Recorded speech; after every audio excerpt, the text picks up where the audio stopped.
ஒரு சில உரையாடல்ல கதைச்சு கொண்டே இருக்கும்போது "C'est du gâteauன்ற வசனத்த பாவிப்பின.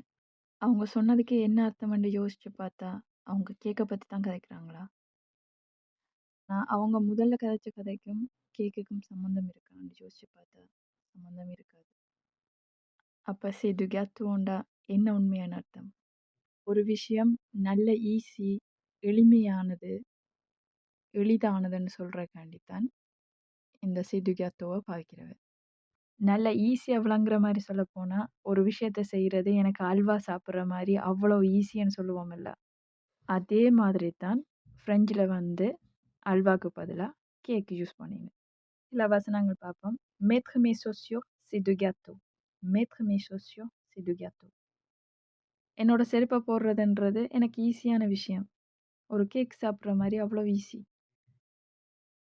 "Compter jusqu'au 10, c'est du gâteau. Compter jusqu'au 10, c'est du gâteau." 10 வரைக்கும் எண்றதுன்றது நல்ல ஈஸியான வேல. சொன்னதெல்லாம் உங்களுக்கு விளங்கிச்சாண்டு ஒரு டெஸ்ட் பண்ணி பார்த்துருவோமா? உங்களுக்கு எதெல்லாம் ஒரு கேக் சாப்பிடுற மாரி அவ்வளோ ஈஸியா இருக்கும்? ஒரு 2 வசனம் கமெண்ட்ஸ்ல எழுதுங்க பார்ப்போம்.